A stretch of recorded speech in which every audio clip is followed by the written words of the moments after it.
This is the Aftermarket Radio Network.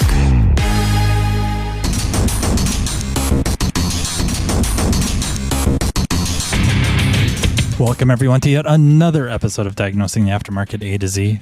I'm Matt Fonslow, and you know, one of my college roommates actually contracted rabies. He died soon after. He got run over while chasing a car. Just kidding. He died of rabies. That and more after a word from our sponsor, NAPA Autotech Training. Check out our NAPA Autotech Facebook page to find out the latest NAPA Autotech virtual class scheduled at a time that is convenient for you. Learn from the comfort of your home. For this episode, I kind of want to talk about a experience I had at a quick lube. So I don't know about you guys, but well, I just hate working on my own car. Just kidding. I mean, I do, but part of it is I'd like to take vehicles to other shops to see what they do different, what they do well, what they don't do well, stuff like that. So I won't give the name of the franchise. I would say it's not one of the more popular ones, if that helps, but all they do is really oil changes, maintenance services. In many ways, it was just standard type of a experience. In others, it was disgusting. Absolutely disgusting. Like it just, I mean, I don't know a way around it. I don't know, short of not participating. But anyways, it's a quick lube. So it's one of those where you stay in your vehicle, you drive into the bay, and they do the work. And they have like their main person running the show. I don't know what their title would technically be, but kind of shouting orders and then doing the whole upsell stuff. And whatever, I knew there was going to be upsells, but the BS. And I don't know, I wrestled with kind of challenging them on a few things, but I thought better just to get the whole experience. I just thought I'd just let everything kind of go, like just act like a regular client as best I could and play dumb, which is easy for me if you know me. Anyways, the first thing is get your information. Like they got to do that. I get it. How many miles on the vehicle? And my vehicle has almost 300,000 and it's a Honda. And he has this look on his face like, oh, have you replaced the motor yet? And in the back of my head, I'm like, you can offer to replace the motor based on mileage? Like that's an upsell I've never thought about. Where is that in the owner's manual? But whatever. I just said, no, original motor. Why did you hear it? Was it knocking or something? Oh, no. And just, okay.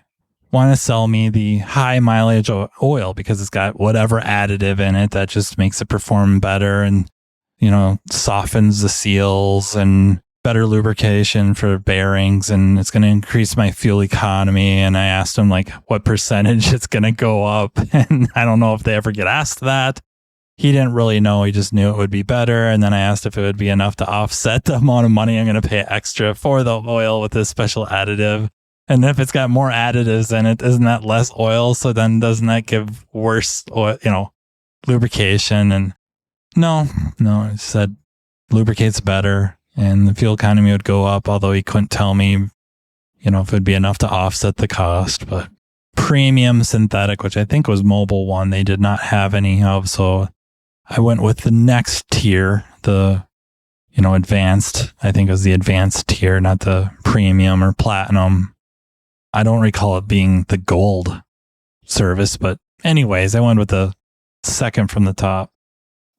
Thinking like, you know what? People complain about the prices of our oil changes at the shop. Yeah, no, we're probably got to go raise our prices because we're too competitive with these guys. And so, okay, kind of got an attaboy from him. And then they drop the oil and the filter and all that. They're communicating, which is nice. I mean, that's cool. And then he comes over with my air filter. And he's just got this look on his face like, I'm about to save your life. And he's like, this is your air filter. Cleans all the air that goes into the engine. And you can see like it's got some dirt in there. So that's going to really affect your fuel economy. And I cocked my head at him. Like I should have no-sold it. I feel bad about that. because my BS meter just pegged. It pegged. Okay. It's not like just quick lube people think clogged air filters, restricted air filters caused drops of fuel economy. Like that's been a myth for probably as long as there's been air filters and anyone gave a rip about fuel economy, but it's been soundly put to rest. I'll just add this a little bit specifically on, mass airflow sensor engines. That is not the case. That is not the case at all. And in turn, I believe that either there's no change or with a partially restricted air filter or slightly, partially, I don't mean like 50%, but a little bit of restriction, they actually give you better fuel economy. And we could, maybe chalk that up to a little bit of suction throttling losses, a little bit of laminar airflow type stuff. So in either case, I think it's been well documented that restricted air filters do not cause a drop in fuel economy. In some cases, they increase it. And if anything, they cause no change whatsoever. So he looked at me looking at him like, this is just common sense. If the airflow is restricted to your engine, it's going to cause worse fuel economy. And I looked at it and I'm like, I don't think it's as bad as you're making out. And you probably did more damage to my engine pulling that freaking thing out than you would have if you just left it alone. In any case, I turned that down. I didn't get an attaboy for that.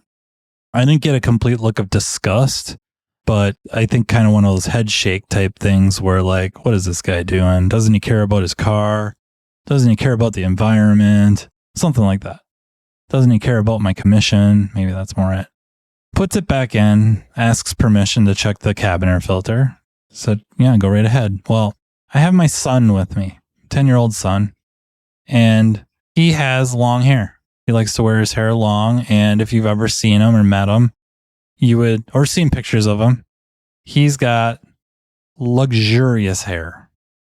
I mean, we're talking like Zeb beard level hair. Sorry, Zeb. Might be a little bit better than Zeb's hair, if you could possibly believe that. And I urge you to believe me on this. Anyways, he's sitting in the front passenger seat, cabin air filters, access to the glove box, and the gentleman asks if my daughter wouldn't mind hopping into the back seat. And now I'm really looking at him like, are you okay? Like, maybe you need some glasses or something. He's got long hair. He does not look like a girl. And he's dressed, he likes heavy metal. So he's wearing, I think, a 9 Inch Nails shirt and black jeans. And, he's not gothed up or nothing, but just kind of looking at the guy, and he's looking at me, and I guess I said loud enough for him to hear, Christian, why don't you hop in the back seat for him? And I thought the guy would be like, oh crap, I'm an idiot. I'm so sorry. I guess my advice there is, if you're dealing with the public like that, try to leave gender out of it. Like, just, could the person in the front seat please step out, or, I don't know, just skirt the issue a little bit. Just don't make it a thing. Anyways, hops in the back seat. Of course, my cabin air filter's full of junk. I okay him to do it. If he's got one in stock, might as well take care of that. I'm okay with that. And he replaces the filter. I don't see him do it. I can see that he did do it, but comes back over. He's like, yep, I got the new one in there. These are kind of tough to do. I was like, what? Okay. He's like, yeah, but I got it done. I think I did you a favor here by getting that in there about perfect. It's like constantly upselling, not just the services, but also like a skill level. I don't know. Is that to perpetuate comfort? Is that supposed to perpetuate confidence? Is that supposed to bury your BS needle and make you wonder why you chose this establishment? I don't know. I don't know the philosophy on that. I guess I would love to hear in the comments, especially if you don't work in this profession. Does that work? Like, is that what you desire? And I'm not mean that mockingly. I, honest to God, don't mean that mockingly. I really want to know, does that provide you some comfort knowing that they're kind of selling you on their skill, that they're able to do this and this is really tough, something like that. So anyways, they get it done, gets it in there. I thought about giving him an attaboy. NAPA Autotech training sessions are being conducted day and night in a town near you. This training caters to every level within your organization, be it a mechanical assistant, a mechanical specialist, a technology specialist, or a driver safety calibration specialist. Imagine a one-stop shop training partner in NAPA Autotech that will lead your team to a path to greatness. Autotech's entry-level Build-A-Tech classes convert the untapped potential of your new hires into money-making mechanical specialists. Autotech's higher-level tech update classes introduce specialists to the world of ever-changing technologies, which prevents your shop from getting technologically stagnant. Remember, if you're not moving forward, you're falling behind. And, turning to the front of the store, the Autotech Service Advisor class is an awesome way to hone your client advocate skill set, ultimately benefiting the customer through an improved vehicle repair experience. But it doesn't stop there. Imagine an electric vehicle class that takes your specialist well past the mundane, yet necessary safety topics. Well, it's here. Autotech's EV Ready training is a week-long curriculum that takes participants through a hands-on experience involving hybrids and electric vehicles. The session kicks off with the use of PPE and proper tooling while touching on required OSHA regulations. Then, the students dive into the lab vehicles to gain knowledge of the common high-voltage components on EV and hybrid vehicles and their function. Attendees will be taken on a path exposing them to different electric vehicle manufacturers to compare component form and location.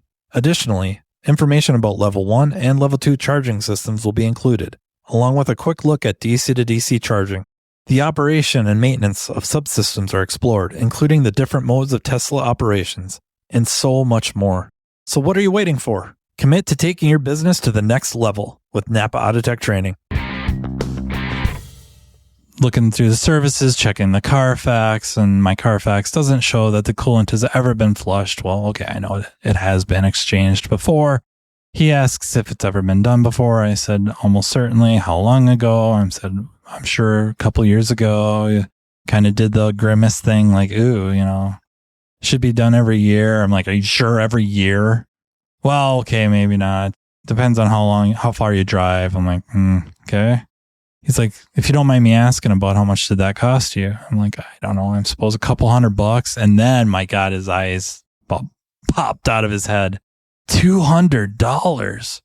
Just so you know, we do that service for $120. So next time, if you don't want to kind of get taken advantage of, you could bring it here and we would do that for, and save you some money. And I just find that appalling. I'd be curious about follow-up questions. I guess if I'm asking somebody, how much did you pay for that? I'd want more details because I'm probably not using your stupid universal coolant, right? You can sit there and tell me you have a universal coolant, it's good for every car, or you have this universal Asian formula certified by the manufacturer. Show me the bottle. I don't know. I was just perturbed about that. Openly knocking another shop and you don't know the details of what kind of coolant they used or what all went into that service. Do you even know? You're comparing your service to something you don't know about. You're assuming it's the same. It's not or might not. Yeah, and also knocking another shop based strictly off price. What sense does that make? I mean, you're going to just, I don't know, it's a race to the bottom with your foot unwittingly on the accelerator, right? That's what I see. And also, you're like punishing the customer. Like, you idiot. You spent that much money at another shop to pay for this service. Oh my God.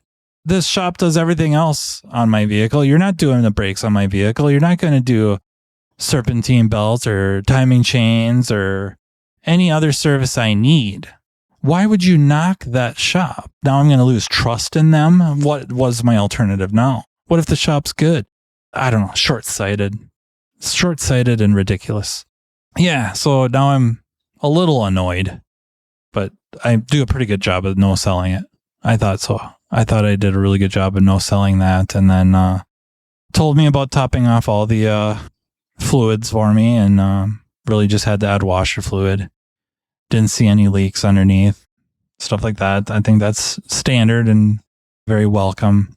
Asked me how my windshield wipers were working. Said just fine. Yeah, I printed a sticker, asked if I needed help resetting my oil life monitor. I said no, I was good to go. And then, going through the invoice was, I think that's reasonable. I think we should do that. Everybody should do that. Asked me if I was a veteran or had a fleet because they're after my fleet service or service work, if you will, maintenance service work. After all that is really pretty just normal. Asked me to fill out the review, if you will, in a day or two when I got the message.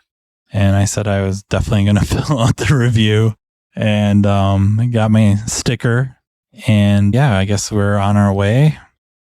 I don't know. I just left thinking the whole time, this is what's out there. And I don't think it's just Quick Lubes. I think a lot of shops operate this way. I don't know. It's disheartening. It's really, really disheartening that the lack of education, so perpetuating a myth for the purposes of more money, more income, more commission, upsell, like the freaking TV Netflix show Tires, upsell. We got upsell.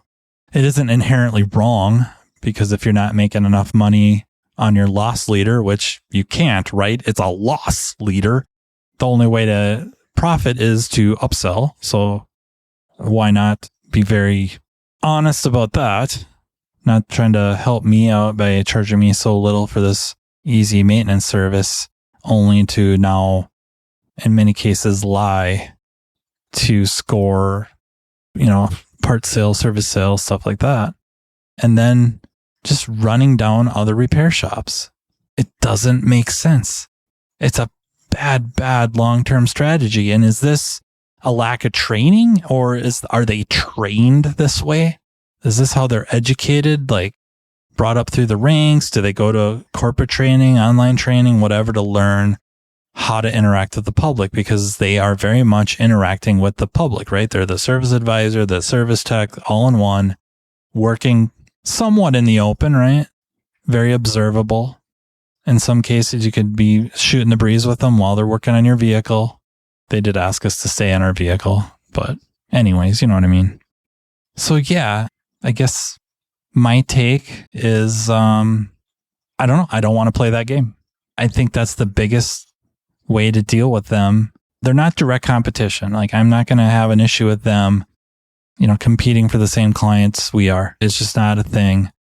But I just flat out refuse to talk derogatorily about my competition, especially based on price. I would rather be critical of not performing in a repair properly than about what the price was, because the price is the price, I guess. I don't know how they came up with it.